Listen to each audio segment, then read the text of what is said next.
and have the priority to stay there for K. So it allows for continuity for our students. And students who move during the year get to stay in the school that they're at until fall of the following year.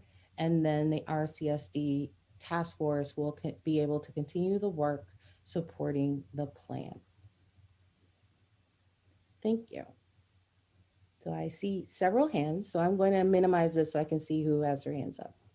So let me just, first of all, thank Dr. Morris for this presentation. And I know there are a number of questions. And so let me start off with Commissioner LeBron with questions. And I'm going to ask if we can sort of just do about 2 or 3 questions at a time and then go around and see if other folk have questions. So Vice President LeBron, let me start with you.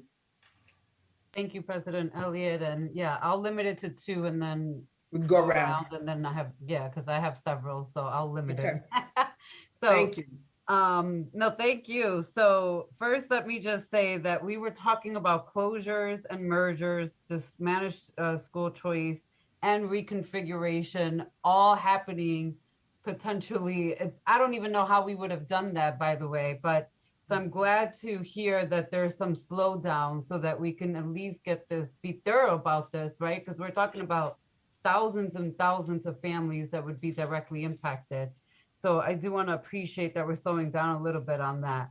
But around the feasibility study, when I looked at the vendor's not a local vendor. So I am going to be leery around someone who lives in Miami telling me about my neighborhood and my community and what's best here. So I just want to uplift that, because that right there, whatever recommendations that they give me, they do not live here.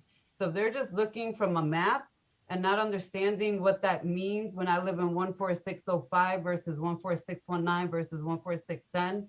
I personally, I can't take those recommendations from an organization that is from outside and doesn't know what those zip codes mean to the heart of the people here. So I just have to point that out.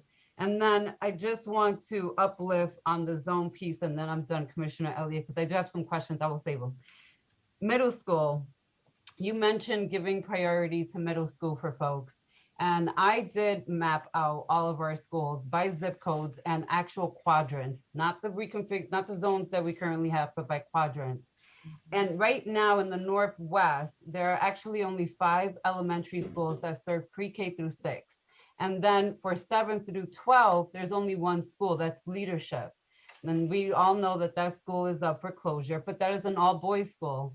So if I'm a female student and I leave 6th grade, I have no options in the Northwest for middle school. So I know that that's one of your recommendations, but I need to understand how you would address that for the Northwest for female students currently. Because if Leadership closes and we don't have a 7th, 8th for boys or girls there, because it's potentially another high school, unless Northeast is going to stay 7, 8, and it'll be both genders. The other only option is to force a student from the Northwest into the other zones. So how would that be addressed?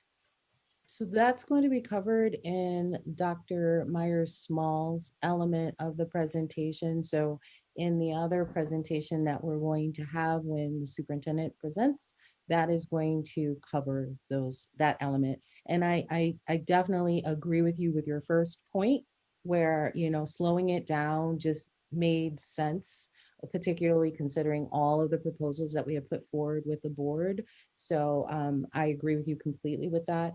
And when it comes to the presentation of the recommendations from the feasibility study, you know, I agree. We need to keep that lens on that, you know, whatever recommendations are coming forward are just that, they are recommendations.